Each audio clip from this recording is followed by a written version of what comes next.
Hello everyone, welcome to this video.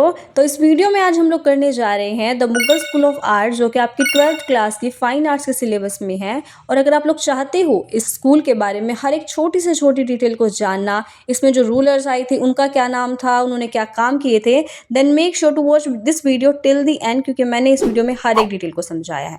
जो Mughal school of art था वो एक नया स्टाइल नहीं था, बल्कि वो अपने आप में ही एक मिक्सचर था हमारी इंडियन स्कूल ऑफ आर्ट का पर्शियन आर्ट के साथ। मतलब हमारी इंडियन आर्ट को रिफाइन एंड पॉलिश किया गया था पर्शियन आर्टिस्ट के द्वारा with the help of Indian artist. उन्होंने उसको रिफाइन पॉलिश करके मुगल स्कूल ऑफ आर्ट बनाया था। जो मुगल स्कूल ऑफ आर्ट है वो मिक्सचर है हमारी इंडियन यानी राजस्थानी एंड पर्शियन आर्ट का। अगर आप पेंटिंग्स देखोगे उस टाइम की, तो उसमें आप देखोगे जो journal ornamentation and border decoration है वो पर्शियन स्टाइल से लिया गया है। जो नीचे की इक्वेशन दी हुई है स्क्रीन पे, इसको याद कर लीजिए। अगर आप इसको एग्जाम में लिख के आओगे तो बहुत अच्छा इंपैक्ट पड़ेगा एग्जामिनर के ऊपर। इसमें क्लियरली दिखाई दे रहा है कि इंडियन ट्रेडिशनल आर्ट को पर्शियन आर्ट के साथ मिलाया तो हमारी मुगल आर्ट बनी थी। ये छोटी सी लाइन आप समझा दोगे सामने वाले को कि भाई देखो ऐसे ऐसे था। ओरिजिन एंड डेवलपमेंट की बात करें, the origin of Mughal school of painting is considered to be a landmark in the history of painting in India.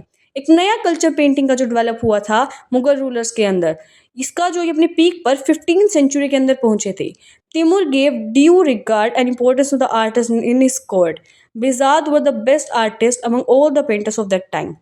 मतलब जो बेजाद हैं वो एक आर्टिस्ट थे जो उस टाइम पे बहुत ही ज़्यादा पॉपुलर थे। वो एक पर्शियन आर्टिस्ट थे एंड तिमुर डायनेस्टी से बिलोंग करते थे। उनको रेफेल ऑफ द ईस्ट के नाम से जानते थे। मतलब एक टाइटल था जो उन्हें दिया गया था राजाओं के द्वारा। क्या टाइटल था? रेफेल ऑफ द ईस्ट। इसको याद कर लेना, इसको पूछ लिया जाता है।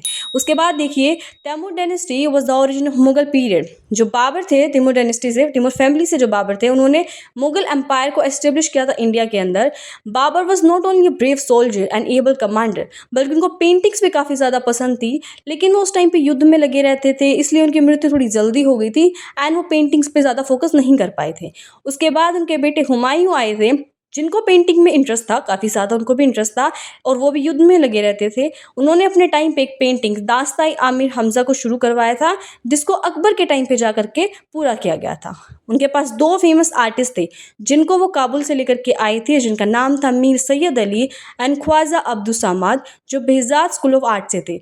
इन दोनों का नाम याद कर लेना, ये पूछ लिया जाता है। ही ऑल्सो फाउंडेड निगार खाना, जिसको पेंटिंग वर्कशॉप भी बोलते हैं। मतलब उन्होंने एक निगार खाना को भी निकाला, मतलब बनाया था अपने टाइम के अंदर। अकबर की बात कर रही है, सो after the death of Humayun, उनके जो बेटे अकबर थे उनको कुर्सी मिली। वो उन ओनली चाइल्ड थे जिन्होंने आगे उनके राज्य को संभाला। जो एम्पायर अकबर थी was keenly interested in the art of painting and architecture as well as sculpture। मतलब ये जो अकबर थे उनको पेंटिंग के अंदर तो इंटरेस्ट था ही, उसके साथ साथ आर्किटेक्चर एंड स्कल्पचर के अंदर भी उनका काफ़ी ज़्यादा इंटरेस्ट था। जो मुगल स्कूल ऑफ पेंटिंग थी वो organise and reach its peak during this time. अब बहुत सारी नंबर ऑफ इंडियन आर्टिस्ट थे इंडिया से, दो मतलब पूरे इंडिया से इनके यहाँ पे आते थे, इनके कोर्ट के अंदर आते थे, क्योंकि यहाँ पे सभी आर्टिस्ट को बहुत ज़्यादा इज्जत दी जाती थी, बहुत ज़्यादा रिस्पेक्ट दी जाती थी। He respected every artist in his court respective of the religion, caste और कम्युनिटी। तो एक क्वेश्चन एग्जाम में पूछ लिया जाता है कि बताइए जो अकबर थे वो हर एक धर्म की, हर एक कम्युनिटी की रिस्पेक्ट करते थे या नहीं करते थे? तो करते थे, हमें पता है क्यों, क्योंकि उनकी कोर्ट के अंदर हर एक जो धर्म से, हर एक रिलीजन का जो आर्टिस्ट अवेलेबल होता था। अब हम आगे देखें तो there were around 24,000 manuscripts in the pothi khana of Akbar. यानी अकबर के पोथी खाना के अंदर 24,000 मैन्यूस्क्रिप्ट्स थी, जिसमें से मैंने कुछ 8 के नाम यहाँ पे लिखे हैं, मैंने सभी के नाम नहीं लिखे हैं। एंड ये 8 की भी आपको याद करने की ज़रूरत नहीं है, सिर्फ इनमें से इनके नाम देख लीजिए एक बार, आपको ये आइडिया हो जाए कि अच्छा ये नाम है, सो दैट एग्जाम में एमसीक्यू फॉर्म में अगर पूछ लिया जाए कि बताइए इनमें से कौन सा है मैन्यूस्क्रिप्ट जो अकबर ने नहीं लिखा था या उनके टाइम का नहीं है, तो एटलीस्ट आपको ये नाम याद हो, कुछ पता हो, आइडिया हो कि अच्छा ये तो मैंने पढ़े थे, एंड आप उस ऑप्शन को एलिमिनेट कर सको कि अच्छा ये वाला काटेंगे हम लोग। ठीक है, इसके बाद है कुछ list of painters in Akbar's court. ये नाम भी आपको याद नहीं करने हैं, इनमें से कुछ 5 नाम आप याद कर लेना जो आपको इजी लगे, क्योंकि एग्जाम में पूछ लेते हैं 2-3 नंबर में आ जाता है कि बताइए अकबर के टाइम के जो फेमस आर्टिस्ट थे कुछ के नाम बता दीजिए, तो 4-5 नाम याद कर लेना। बस पढ़ तो सबको लेना, इनका स्क्रीनशॉट लेके रख लो, या फिर अगर आपको मतलब लास्ट मोमेंट पे देखना हो एग्जाम के टाइम पे देख लीजिएगा, आपको नाम याद रह जाए, क्योंकि एमसीक्यू में एलिमिनेट करते टाइम ऑप्शंस को एलिमिनेट जब हम करते हैं तो बहुत काम आते हैं नाम। ठीक है, अगर हम नाम देखें तो है मीर सैयद अली, ख्वाजा अब्दुस्समाद, इनको हम पीछे भी पढ़ के आए हैं। भाग हैं मिस्किन, बासावन, मनोहर, दौलत है, मंसूर, केसू, लाल, मुकुंद, जगन्नाथ, दशवंत एंड शंकर गोवर्धन एंड इनायत। ये कुछ नाम है, इनको पढ़ लीजिए, आपको आइडिया हो जाएगा कि अच्छा ये पेंटर्स थे अकबर की कोर्ट में। सभी को याद करने की ज़रूरत नहीं है, घबराना नहीं है, कुछ को ही याद कर लेना। उसके बाद बात करते हैं जहांगीर की, जो कि बेटे थे अकबर के एंड वो ग्रेट लवर थे ऑफ आर्ट एंड नेचर। मतलब जहांगीर आर्ट को तो पसंद करते थे, उसके साथ साथ वो नेचर को भी बहुत ज़्यादा पसंद करते थे। जो मुगल मिनिएचर्स थी reached a very high level of excellence in इस पीरियड। उन्होंने एनकरेज करा अपने पेंटर्स को, जिसके रिजल्ट में क्या हुआ, बहुत सारी paintings, a number of paintings were painted of, किसकी बनाई गई पेंटिंग्स, बर्ड्स की, फ्लावर्स की, एनिमल्स की। उनके टाइम के अंदर पोर्ट्रेट जो पेंटिंग थी वो बहुत ज़्यादा पॉपुलर हुई and painting acquired greater charm, refinement and dignity during his time.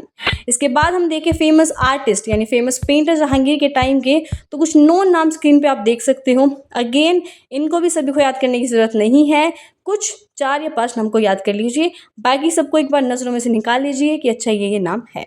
नाम अगर हम देखें तो है उस्ताद मंसूर, विचित्र, भीषण दास, बालचंद, दौलत, भीम, इनायत, मुकलिश एंड एका राजा। थोड़ा नाम मिसप्रोनाउंस हो जाए तो माफ़ करना।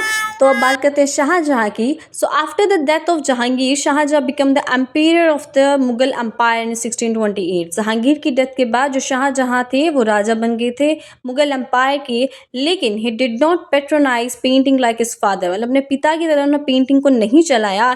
ही was a lover of architecture, he got so many forts, palaces and mosques constructed. मतलब उन्होंने बहुत सारे किले बनवाए, बहुत सारी मस्जिदें बनवाई, जैसे कि बहुत फेमस एग्जाम्पल है ताजमहल, लाल किला जो उन्होंने बनवाए हैं, लेकिन उनका पेंटिंग में इतना कुछ इंटरेस्ट नहीं था। ठीक है, बात करिए औरंगजेब की। So Aurangzeb came as a fanatic Muslim ruler, he was a bitter enemy of painting and music. मतलब वो एक कट्टर मुस्लिम थे, वो पेंटिंग को, म्यूजिक को बिल्कुल पसंद नहीं करते थे, उनके तो बिल्कुल खिलाफ थे।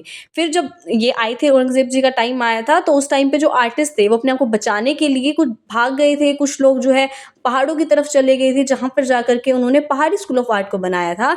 एंड कुछ लोग साउथ की तरफ भाग गए थे, जहाँ जाके उन्होंने डेक्कन स्कूल ऑफ आर्ट को बनाया था, जिसके हम आगे पढ़ेंगे अभी जाके। इस तरीके से जो मुगल पेंटिंग थी, उन्होंने अपना जो अंत था वो औरंगजेब के टाइम पे देखा था, बिकॉज आर्टिस्ट तो भाग गए थे, आर्टिस्ट वहाँ पे रहे नहीं, पेंटिंग वहाँ पे बनाई नहीं जाती थी, बिकॉज औरंगजेब उन सब चीज़ों के खिलाफ थे। तो हम बोल सकते हैं कि औरंगजेब के टाइम पे पेंटिंग बिल्कुल खराब हो गई थी।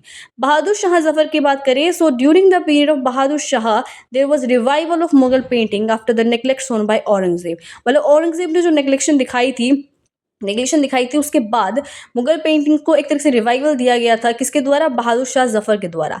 पेंटिंग में कुछ टाइम दिखाया, इंप्रूवमेंट हुई, लेकिन उनके बाद जो आर्टिस्ट आए, मतलब उनके पास जो मुगल आए थे, बहादुर शाह जफर के बाद जो मुगल आए, उन्होंने फिर से पेंटिंग को खराब करना शुरू कर दिया था। जो पेंटिंग वो लाइफलेस हो गई थी, उन्होंने अपनी इनहेरेंट क्वालिटी खो दी थी, जो उनको पिछले मुगलों से मिली थी। तो जो पेंटिंग था, मतलब मुगल मिनिएचर जो थी, वो अपने एंड में आ गई थी, मतलब वो ख़त्म हो चुकी थी 18th सेंचुरी तक। तो हम लोग ये बोल सकते हैं कि जो मुगल पेंटिंग थी, मुगल आर्ट थी, वो शुरू हुई मुगलों के साथ, डेवलप भी हुई मुगलों के साथ, एंड उनका अंत यानी वो ख़त्म भी हो गई थी मुगलों के साथ। ये लाइन बहुत बेहतरीन है, अगर आप चाहें तो उसको लिख सकते हैं। Thank you so much for watching, make sure to like and subscribe. अगर आप चाहते हैं ऐसी ही और वीडियोज़ देखना, आपकी फाइन आर्ट्स को अच्छे से एक्सप्लेन कर सकती हूँ मैं, so make sure to like and subscribe my channel. Thank you so much.